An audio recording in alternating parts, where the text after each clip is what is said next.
دي كده قائمة الماتيريال او الشيدنج. تمام، يا من هنا يا من هنا، دي كمان الماتيريال او الشيدنج. تمام، ممكن نضغط هنا نيو او هنا نيو. نيو اهو. فاول ما بضغط نيو بيحصل ايه؟ بيديني ماتيريال اوتبوت برنسبلد بي اس دي اف. حلو كده. ده بختار من هنا اللون اللي انا عايزه عادي خالص. ماشي، لو انا مثلا عايز لون ذهبي شويه اهو. ومن هنا بيديني شويه خيارات. لو انا مثلا عايزه ميتاليك، يعني ميتال. تمام، هنا الرفنس نسبه الخشونه بتاعته، كل ما بقلل ده كل ما نسبه الخشونه بتقل. نسبه الخشونه يعني كانه بيلمع كده، كانه بيبقى لميع قوي كده. تمام، يا اما بعلي نسبه الخشونه قوي فبيبقى يعني كانه عارف خشب قماش، عارف انت الحاجات اللي هي اللي ما فيش فيها نسبه نعومه خالص دي. تمام، بس هو ده الفرق ما بين الاتنين هنا في الرفنس. عندك بعد كده الاي او ار. الاي او ار ده يعني ابحثوا عنه على جوجل.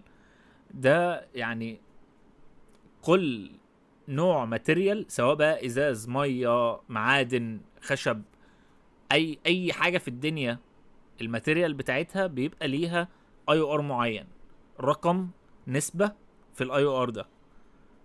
تمام، الاي او ار ده اللي هو اندكس اوف، انا ما اعرفش اسمها بالعربي بصراحه، انا عارفها بالانجليزي، اندكس اوف ريفليكشن، اللي هو الريفليكشن بتاعه، الريفليكشن اللي هو بيديهولك. تمام، بعد كده عندك الالفا دي، لو خليناها صفر خالص مش هيبقى باين. واحد هتبقى باينه. تمام. آه كل دي حاجات يعني مش هتفرق معانا خالص كمبتدئين، مفيش حاجه هتفرق فيهم غير الترانزميشن الترانزميشن ده اللي هو لو انا هحوله ل لازاز، ان انا اظهر الحاجه اللي وراه. طبعا طب انا خليته بقى واحد ومفيش حاجه ظهرت ليه؟ لان انت علشان تعمل كده طبعا لازم مفيش ازاز ميتاليك، صح؟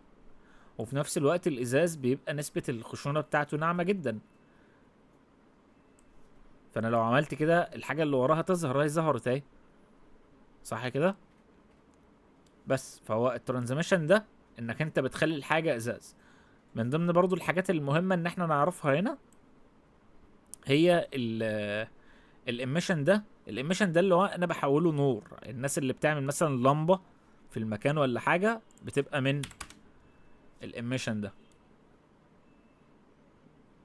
تمام، بس غير كده الحاجات دي يعني ملوش لازمه ان احنا نتكلم فيها دلوقتي خالص، يعني حاجات متقدمه شويه. يعني انا لو عايز اعمل لمبه مثلا او كشاف عربيه او كده بعمل ايميشن عالي. بتعمل اميشن اه. هو كده لما يضرب عليه نور يعني هيرد هو فيه مش ولا هيضرب لا؟ عليه نور، هو كده هو نفسه بيطلع نور اه. اهو. هو نفسه بينور، دي حاجه منوره دلوقتي مم. اهي. كل ما بزود هنا كل ما بينور اكتر.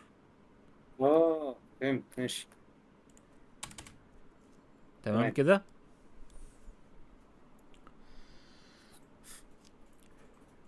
طيب هل انا كده هي دي الماتيريال؟ لا، انا لو عملت شيفت ايه هنا هلاقي عندي شويه خيارات.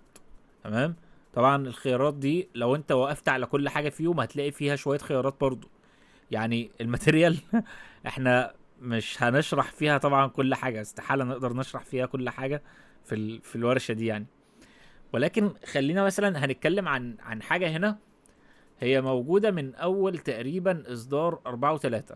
احنا اتفقنا من اول محاضره ان بلندر كل اصدار جديد بينزلوا حاجات جديده، بينزلوا تحديثات جديده. فمن اول 4 و3 نزلوا نودز جديده هنا. اسمها ايه؟ لو انا عملت في البحث كده بحثت على ميتال، ميتاليك، هلاقي ميتاليك بي اس دي اف. دي مش موجوده الا من اول اصدار 4 و3. تمام، لو انا نزلت دي كده لحد اصدار 4 و3 كان ايه اللي بيحصل؟ كان اللي بيحصل ان انا علشان مثلا اخلي دي ذهب، ما احنا عايزين نخلي دي ذهب علشان الصوره. هي فين الصوره؟ الصورة اهي، دي عبارة عن دهب صح كده؟ طيب علشان اخلي دي زي دي اعمل ايه؟ اقعد اظبط بقى انا اللون هنا، افتح دي شوية، اروح على الاصفر شوية. تمام، انا كل ده ايه؟ علشان اظبط اخلي دي زي دي صح كده؟ يا اما الحل التاني ايه؟ الحل التاني، انتوا معايا يا جدعان اول ولا انا بكلم نفسي هنا النهارده؟ لا معاك. معاك. ماشي. الحل التاني ان انا ك 3 دي ارتست عندنا اسيتس موجوده على النت. الاسيتس دي عباره عن ايه؟ عندنا مثلا موقع اسمه امبيانت سي جي اهو. الموقع ده عباره عن ماتيريال بس، يعني انت بتنزل من هنا ماتيريال لاي حاجه انت عايزها. يعني انا لو دخلت على الموقع ده وكتبت هنا جولد مثلا، هتلاقي عندك كذا شكل للذهب. تمام كده؟ طيب انا مثلا عجبني الشكل ده، خلاص هو ده، انا حاسس ان ده هو نفس الشكل اللي ايه، اللي هنا ده صح. طيب ده موجود عندي اصلا على الجهاز، فانا هعمل ايه؟ هحمله عندي على الجهاز. مم. طبعا يا جدعان لما هعمل مونتاج الكلام ده كله مش يعني هكنسل الكلام ده كله، مش هيبقى موجود في في القناة يعني. اهو تمام اهو. حلو. فلما بتنزله عندك بيبقى عبارة عن ايه؟ عن شوية الصور دول. طيب الصور ده انا هستفاد منها ازاي؟ هروح هنا على البرنامج، شيل دلوقتي، وهعمل ايه بقى؟ اولا احنا لازم يبقى عندنا ادون، هيبقى موجود يا اما هنا يا اما هنا زي ما اتفقنا. هنلاقي اسمه نود رانجلر اهو. هتكتب نود بس هيظهر لك. تمام، هتعمله انستيل. حلو، هتفعله سواء هنا او هنا، هتدور عليه هنا او هنا وهتفعله. تمام. طيب ده لما تفعله ايه اللي هيحصل؟ اللي هيحصل ان هو هيديني هنا شويه اختصارات. زي ايه؟ انا دلوقتي لو مسكت البرنسبل بي اس دي اف ده وضغطت كنترول شيفت تي، هيفتح لي مربع حواري كده. كنترول شيفت تي. تمام. طيب هقوم انا اخد العنوان ده كده واحطه هنا كده، وهروح واخد دول كده واعمل ايه؟ ضغط هنا او ضغط انتر وات ايفر يعني. طيب انا كده عملت ايه؟ انا كده اخدت الماتيريال دي وطبقتها على الموديل ده. ازاي بقى الكلام ده تم؟ ايه اللي حصل ده؟ هو طبعا اللي حصل ده من خلال الادون اللي احنا نزلناه، هو اختصر وعمل التوصيلات دي كلها. تمام. حد عايز يقول حاجه صح؟ في حد فتح المايك بتاعه؟ حد كان عايز يقول حاجه يا جماعه؟ إيه، لا انا فتحته بالغلط معلش. طيب اللي هو عمله ده ايه؟ هو عمل ايه كده؟ هو دلوقتي الصور دي عباره عن ايه؟ الصور دي عباره عن كلر، دي بيديك فيها الكلر مكتوب عليها، دي بيديك فيها حاجه اسمها ديسبليسمنت. تمام. دي بيديك فيها حاجه اسمها الميتاليك بتاعه، نسبه الميتال بتاعته. تمام. دي النورمال، دي الرفنس اللي هي نسبه الخشونه. طيب هو انا لما بنزل النود رانجلر وبعمل كنترول شيفت تي، ده انا بقول للبرنامج ان انا هختار ماتيريال كامله وصل لي التوصيلات بتاعتها بالتوصيلات اللي هنا دي. يعني ايه؟ يعني وصل لي الكلر بالكلر كده، بدل ما هو بقى اصفر بقى اخد لون الميتال اللي موجود فين، اللي موجود هنا ده. تمام. الميتاليك بتاعه وصله هنا، بدل ما انا بطلع من نسبة 0 ل1، لا هو هنا بياخد النسبة اللي موجودة هنا ويحطها على الموديل ده. طب هو ايه النسبة دي؟ هو ايه ده اصلا؟ النسبة دي يا سيدي هي عبارة عن اي حاجة البرنامج بيقراها بالشكل ده. انتوا عارفين طبعا في البرمجة انت بتتعامل بصفر وواحد. بيقول لك دايما لغة البرمجة او لغة الكمبيوتر عموما، هي مش برمجة بس، لغة الكمبيوتر عموما صفر وواحد. تمام. بلندر برضو بيتعامل صفر وواحد، يعني ميتاليك يا صفر يا واحد، صح كده؟ طيب انا اي حاجة عندي هنا بالابيض هو بيعتبرها صفر، يعني نسبة الميتال بتاعته صفر. واي حاجة عندي هنا بالاسود بتبقى نسبة الميتال بتاعته واحد. لو انتوا اخدتوا بالكم وركزتوا في الصورة دي هتبقى عبارة عن ان هي بيضة خالص ومبصمة عليها، كأن عارف انت بصمات، عشان يديك نسبة واقعية. فاهم؟ يعني هو بالظبط كأن حد كان ماسك البتاعة دي ومبصم عليها بإيده، بصمات إيده عليها. تمام. فهو ده اللي الصورة بتديهولك. تمام. طيب هو هنا أصلا مش أسود بالكامل، هو ده مش أسود بالكامل، هو يعني رصاصي شوية. معنى كده إيه؟ معنى كده إن هي مش بتديك أسود بالظبط. يعني مثلا دي صفر، دي النسبة. لا سوري، ده الميتاليك، احنا عايزين الرفنس. دي النسبة اللي هو كان عاطيها لك. تمام. طيب الحتت بقى اللي هي مسودة شوية دي بيديك فيها ايه؟ بيديك فيها نسبة كده مثلا او كده، لكن مش واحد. تمام.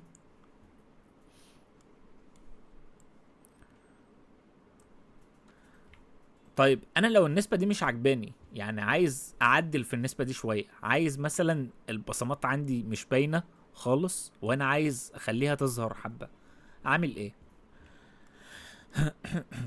ممكن اضغط شيفت ايه وازود حاجه عندي اسمها color ramp.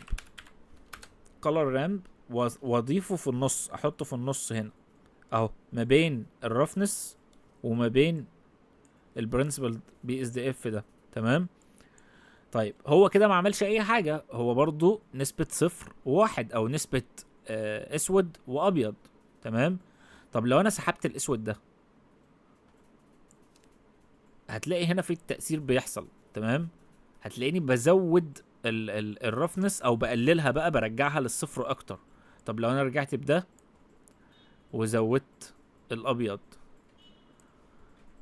هتلاقي البصمات بتبان اكتر. طب انا ممكن اعمل ايه؟ ممكن اعلي ده شوية كده واعلي ده قصاده شوية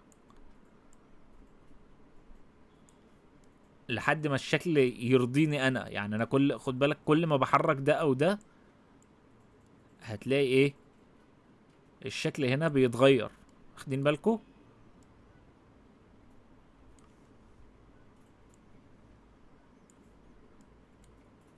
واخدين بالكم من الاختلافات اللي بتحصل يا شباب؟ ايوه باين باين. طيب بعد كده عندي ايه؟ النورمالز اهو، هو موصلها. النورمالز دي عباره عن ايه برضو؟ النورمالز دي هو طبعا علشان هنا المفروض ان هو ذهب ومفيش اي حاجه طالعه ولا نازله، يعني مفيش بص انا مثلا لو انا معلش محتاج اشرح لكم على حاجه تانية علشان تبان بس.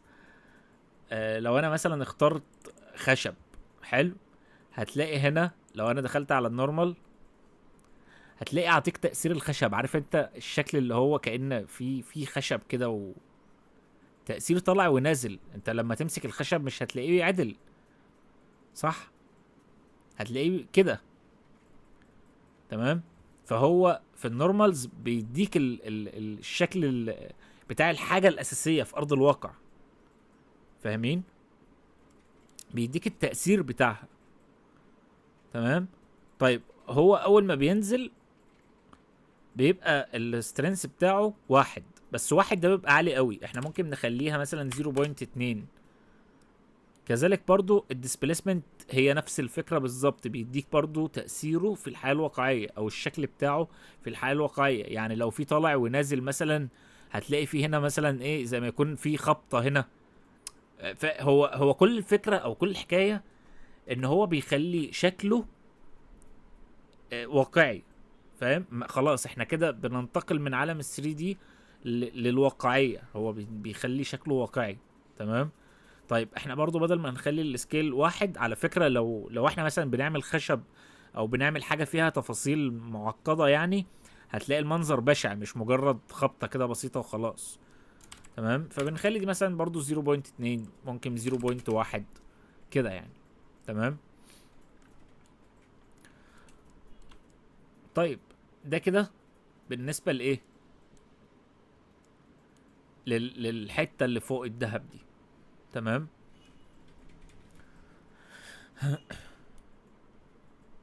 حد عنده مشكله في ده؟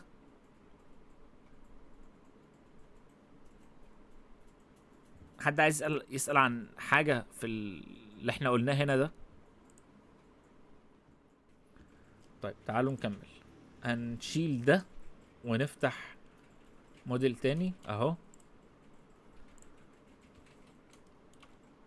ونشتغل على الغطا ده. احنا بقى مش عايزين ناخد الماتيريال اللي من بره دي، وعايزين نعمل احنا بقى ايه، زي ما قلت لكم بلندر من اول 4 و3. احنا عندنا هنا ناس معاها معاها اصدارات جديدة صح؟ يعني ده اشرح ده ولا مش ضروري؟ اه تمام ماشي، اشرح يا ريت. طيب ميتاليك بي اس دي اف، النود ده مش موجود غير من بعد 4 و3. تمام. طيب انا هشيل البرنسبل بي اس دي اف ده، مش عايزها، وهحط الميتاليك بي اس دي اف ده. تمام. ده بيديك الميتاليك على طول، يعني مجرد بس ما انت ايه، طبعا احنا عارفين ان مثلا الذهب، هو الذهب مش لون واحد، هو الذهب المفروض ان هو بيتأثر بالاضاءة اللي حواليها. تمام. بيتأثر بحاجات كتير، وبيبقى يعني الوان داخله في بعضها، هو مش لون واحد. هو الذهبي لا هو اصفر ولا هو برتقاني ولا هو يعني، هو الوان وداخله في بعضها، صح كده؟ فبيديك الذهبي. تمام. فانت هنا بتحط له، يا اما بتحط له اللونين وتبدا برضو تغير في الرفنس بتاعك. تمام. يا اما بتعمل ايه بقى، عندنا هنا قائمه، لو انت اخترت منها، سوري لو انت اخترت ما عليك من دي، خلينا في القائمه التانية. سوري يا شباب معلش، القائمه التانية دي لو احنا اخترت منها، خلينا نقرب بس علشان الكلام يظهر لكم. فيزيكال كوندنتر دي او كوندكتور. تمام. لو احنا اخترنا دي هتلاقيه يطلع لك قيم. طب ايه هي القيم دي؟ احنا ما عادش عندنا الوان خالص، احنا ما عدناش هنتعامل مع الوان.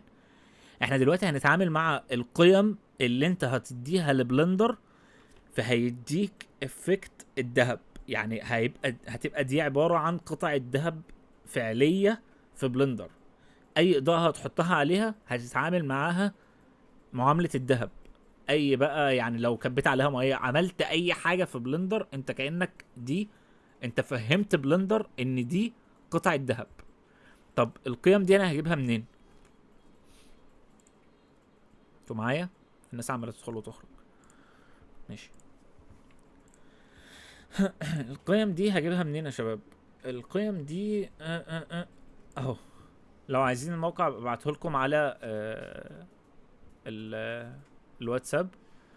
تمام. الموقع ده عبارة عن ايه؟ بتدخل على الموقع ده اسمه الريفراكتيف اندكس. تمام.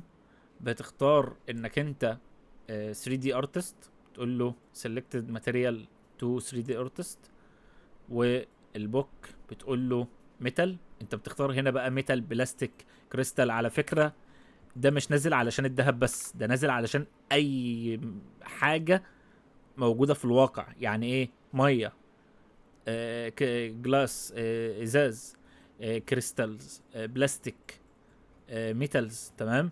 طب انا هختار الميتالز. بعد كده عندنا في الميتالز ايه؟ عندنا الالومنيوم، عندنا الكوبر ده اللي هو مش فاكر اسمها بالعربي بصراحه يا شباب. عندنا الجولد اللي هو الذهب، عندنا الايرون الحديد، البلاتينيوم، السيلفر، التيتانيوم. طب انا هختار الجولد، انا شغال على الجولد صح كده؟ طيب بعد كده هعمل ايه؟ ثانيه واحده. ماتيريال. معلش، هي القيم دي موجوده عالميا، يعني انت لو دخلت بحثت برضو على جوجل وقعدت تعمل شويه سيرش ايه القيم اللي انا القيم الاساسيه للذهب، فهتلاقيه هيطلع لك القيم دي. تمام كده. طيب هنختار اول واحده كوبي وهنحطها له هنا، هيديك 2 هنا. هتاخد اول واحده كوبي وهتحطها في الاي او ار. فاكرين الاي او ار اللي احنا اتكلمنا عنه من شويه؟ وبعدين هتاخد تاني واحده وتحطها هنا. بالك كل ما بحط رقم هتلاقي في تأثير بيتغير هنا، في حاجة بتتغير هنا. طيب بعد ال 651 سوري ايه ده؟ اقفل ده مش عايزينه. بعد ال 651 550 اهي هتلاقي الارقام دي اتغيرت. هناخد اول رقم نحطه هنا، التأثير بيتغير. هناخد تاني رقم وهنحطه في التاني هنا. بعد كده عندنا الأربعة 450 هنحطه هنا، هنلاقي الأرقام دي اتغيرت. هناخد أول رقم نحطه هنا، تاني رقم ونحطه هنا. ده بقى دهب بالظبط، يعني ده بقى دهب مش محتاج بس غير انك يعني هتخليه بقى دهب خشن ولا دهب ناعم بس.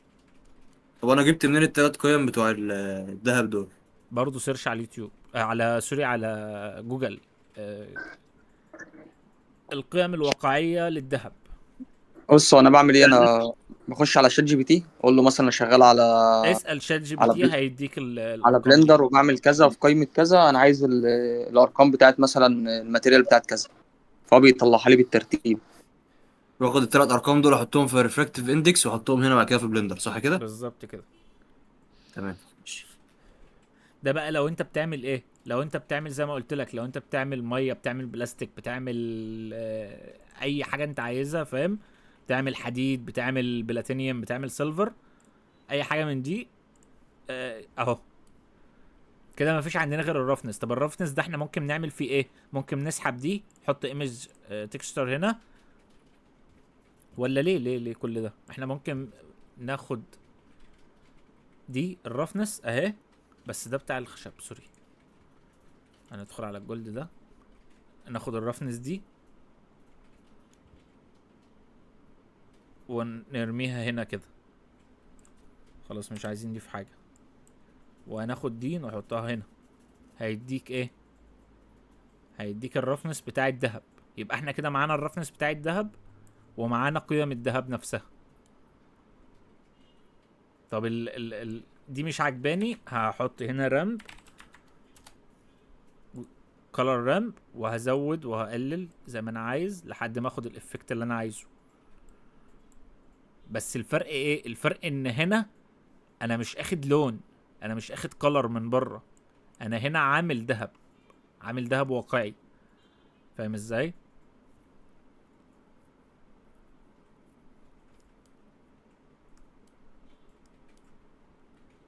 تمام ولا ايه؟ تمام كده احسن الصراحة. تمام. طب حد مش فاهم حاجة او محتاج ان احنا نقول تاني حاجة ولا حاجة؟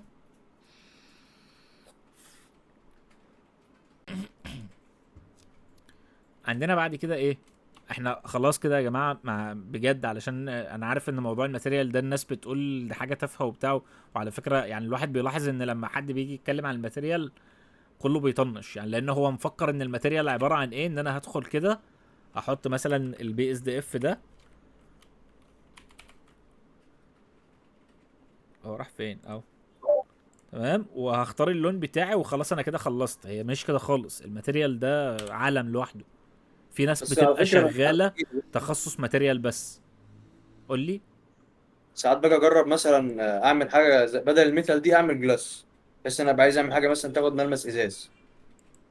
احنا لسه بيبقى هنعمل شكله دي ايه؟ ازاز دلوقتي.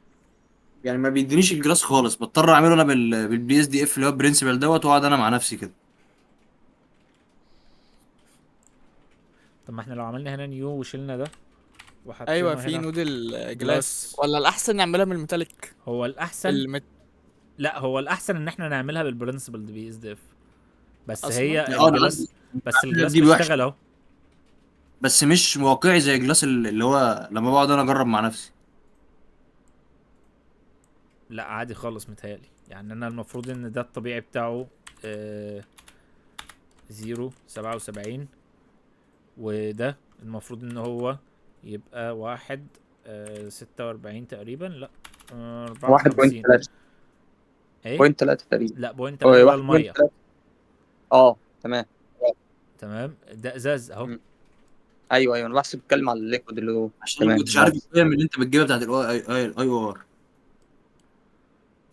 طيب انا ممكن اسيبه كده، وممكن اعمل ايه، ممكن ان انا اعمله من البرنسبل بي اس دي اف اهو.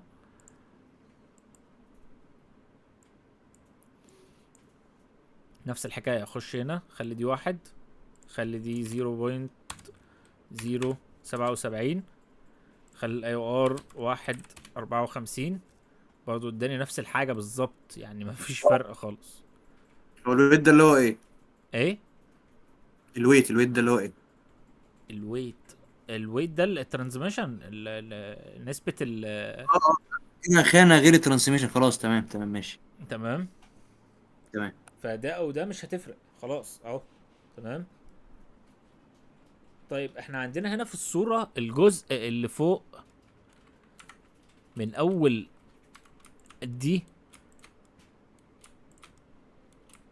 واللي فوقها، ده المفروض ان هو دهب زي ده، صح؟ صح كده؟ تمام اه. طيب هنعمل ايه بقى؟ بصوا يا شباب، في الحالة دي انا مثلا اخترت ده، خلينا بس هضغط سلاش من الكيبورد علشان اخلي دي ظاهرة لوحدها كده. تمام. طيب انا دلوقتي حددت اللوب ده، وهعمل سيلكت، هعمل لوب انر ريجن علشان اختار الجزء اللي فوق ده. الجزء اللي فوق ده انا هحط له ماتيريال جديده. لو انا دخلت هنا على قائمه الماتيريال وعملت بلس، هتلاقي في ماتيريال جديده اتضافت. تمام. طب لو انا اخترت من هنا الماتيريال اللي انا عاملها للذهب، نفس الماتيريال التانية، وقلت له assign، ايه اللي حصل؟ assign انا ضغطت هنا، خد بالك. تمام. ايه اللي حصل؟ اللي حصل ان هو حول الكائن كله لده. طيب انا مش عايز كده، انا عايز الجزء اللي فوق ده بس، وباقي الجزء ده يبقى دي. هعمل ايه وانا مختار دول؟ لو انا دخلت كنترول اي هيختار باقي الشكل كله.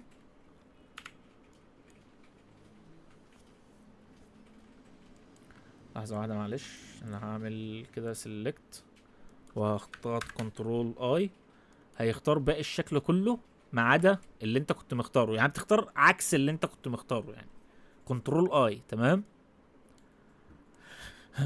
لو انا اخترت الباقي ده ورحت بقى على الماتيريال بتاعتي دي وعملت لده اساين كده، المفروض ان ده بقى ازاز واللي فوق ده بقى دهب. هرجع بقى بالسلاش تاني علشان ارجع لكل حاجه لاصلها. هتلاقي ان الشكل عندنا بقى ده ازاز وده دهب. تمام كده. في مشكله لحد دلوقتي؟ عارفين احنا عملنا ايه هنا ولا؟ هناخد كده الجزء اللي جوه ده، والمفروض ان ده هنخليه ليكويد. تمام كده. هنعمل نيو هنا،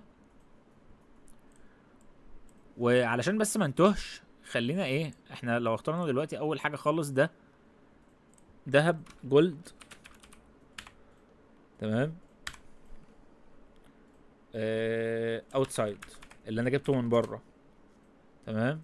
طيب ماتيريال واحد، ماتيريال واحد دي ايه؟ جولد انسايد اللي انا جبتها من جوه. طيب بعد كده ماتيريال اتنين دي ايه؟ جلاس.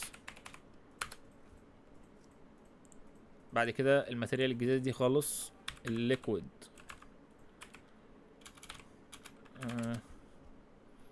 طيب الليكويد ده بقى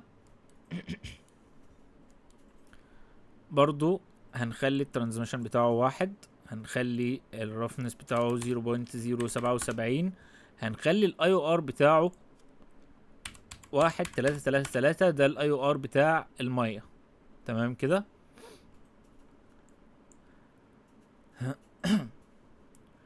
بعد كده اللون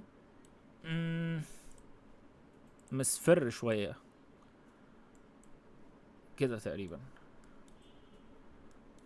طيب احنا علشان بس نبقى عارفين، احنا انتوا عارفين طبعا الذهب والميه والازاز بيتغير بالبيئه المحيطه وبالاضاءات المحيطه حواليه. يعني ايه؟ يعني انا هنا مختار الشكل ده او مختار العالم ده، لو انا غيرت العالم كل حاجه تتغير، عشان بس ما حدش يفكر ان ده شكله كده خلاص. يعني هو لا، هو الشكل متأثر باللي حواليه. طب دي بتفرق في حاجه في الاعلان؟ هو احنا كده كده مش هنطلع ده في النهاية. ما احنا بص بقى، الخطوة دي ممكن تعملها. هو انا علشان يعني انا اسف ان انا علشان متعود على الحاجات المختلفة دي، تمام؟ فتعودت خلاص ان انا ايه، بخلص مثلا موديل، بخش اعمل الماتيريال وبعد كده اعمل البيئة المحيطة. انت ممكن تعكس، يعني احنا ممكن نعمل البيئة المحيطة اول. يعني مثلا هنيجي هنا هنروح على الموديل، موديلنج اهو، تمام، وهنعمل بلانة كده. ارجع يا عم في البلانة دي ودي ده اول على الاوريجينال. نعمل كده وندخل هنا على الايديت مود، ناخد الايدج ده اي زد ونطلع شوية كده. طيب بعدين هناخد دول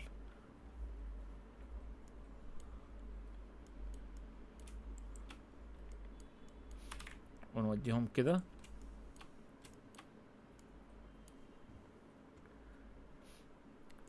وبعدين اروح هنا كده. ده لو احنا عملنا له سكيل على الزد كده، الاكس قصدي. ولو احنا بقى حطينا هنا اضاءة واقعية سكاي مثلا، هنخلي بس الاستنس بتاعها دي 2.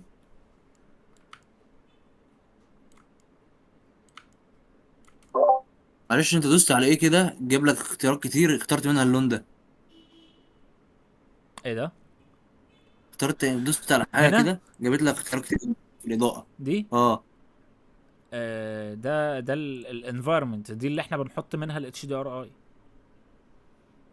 اه، اصل انا بجيب الاتش دي ار اي من بلندر كيت على طول ورايح دماغي. طب بصوا يا شباب، ال... ده ايه؟ علشان بس اللي مش فاهم اللي احنا عملناه دلوقتي،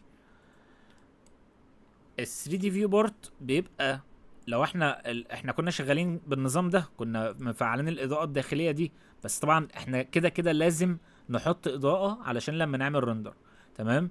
فكل اللي انا قلته ايه، انك انت ممكن تحط الاضاءه اول علشان لما تحط الماتيريال بتاعتك، خصوصا ان احنا بنعمل ازاز وبنعمل حاجات يعني هتتاثر بالاضاءات اللي حواليها وكده، تمام؟ فانت ممكن تعمل ايه، تحط الاضاءه بتاعتك او تحط المكان المحيط بتاعك، البيئه المحيطه الموديل بتاعك هيتأثر بيها أول قبل ما تعمل الماتيريال، تمام كده؟ طيب هنعمل ده ازاي؟ بنعمل ده من خلال الورلد. بص انت لو وقفت هنا هتلاقي دي مكتوب عليها وورلد، تمام كده؟ طيب الورلد ده فيه ايه؟ فيه اللي احنا بنحط فيه الإضاءة بتاعة العالم بتاعنا. يعني احنا دلوقتي في العالم ده، تمام؟ طب العالم ده ايه؟ ده عبارة عن حاجة فاضية. طب احنا عايزين بقى نحط كأننا في مكان واقعي، تمام؟ بنختار من كولر ده، بنلاقي فيه حاجات كتير هنا. طيب الحاجات دي ممكن نستفاد منها ازاي؟ اول حاجة انا في عندي هنا، لو انا عايز حاجة سريعة بس علشان اشوف اضاءة كويسة، بختار سكاي تكستشر دي. السكاي دي بيديك اضاءة داخلية برضو من بلندر، بس دي بقى هتظهر معاك. يعني احنا ممكن نشتغل بيها ونعمل رندر ويبقى ده اللي ظاهر معانا بالظبط واحنا بنعمل رندر، تمام؟ تمام. السكاي دي احنا ممكن بنقعد نغير فيها. يعني ده مثلا اضاءة ليلية شوية، تمام؟ دي اضاءة ليلية برضو. طب دي بالنهار وفي شمس طالعة، تمام؟ لكن مفيش عالم حواليك. يعني انت بيديك الاضاءة بس، بيديك الصن اهو، يعني دي تغني عن ان انا تمام؟ احط صن او اريا كده؟ ايه ده؟ تغنيني ان انا احط صن او اريا؟ تغنيك انك انت، لا هو هو انت كده كده مش هتحتاج. لو انت هتحط الاضاءه دي، الاضاءه بتاعتها قويه لدرجه انك انت مش هتحتاج انك انت تحط لايت داخلي. خلاص جميل. بس خد ماشي. بالك الاعلان اللي احنا عاملينه، انا ما كنتش حاطط فيه وورلد، ما كنتش حاطط فيه اتش دي ار اي خالص، انا كنت مستعمل لايتس بس. ما انا طب انت عشان في كده. الاكتر بتحب، ايه؟ في الاكتر يعني في طبيعه شغلك بتحب تستخدم اضواء من نفسك ولا اتش دي ار اي؟ على حسب اللي انا هعمله، على حسب انا هعمل ايه. يعني انا مثلا هعمل مثلا مكان داخلي، او او هعمل صورة من الداخل وفي حاجة كأني مثلا جوه بيت، جوه شركة، جوه اي حاجة. فالمفروض الطبيعي ان يبقى في عالم بره حواليا، صح كده؟ مم. هعمله اتش دي ار اي، هحط له اتش دي ار اي. الاتش دي ار اي ده اللي هو دي. بصوا يا جدعان، احنا هنختار من هنا environment texture اهو، هنعمل open. انا منزل عندي طبعا شوية اتش دي ار اي اهم. هتختار اي صورة من دول، هتلاقي الصورة دي بقت العالم اللي انت فيه اهو.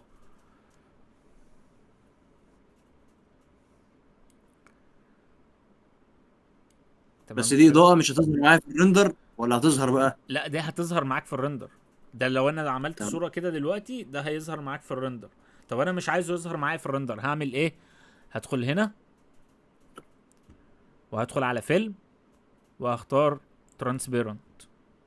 بقت الاضاءة شغالة لكن الصورة او الانفايرمنت مش موجودة. موجود. تمام. لحظة واحدة، لو وصلت لحد هنا ما تنساش تعمل لايك للفيديو وفولو للقناة علشان يوصلك الفيديوهات الجديدة، وتقدر تشترك في جروب الواتس المجاني، هنتبادل خبرات ونعلن عن كل اللايفات والمحاضرات المجانية هناك. ابعت لي رسالة، اعمل تعليق بتم، وابعت لك لينك الجروب.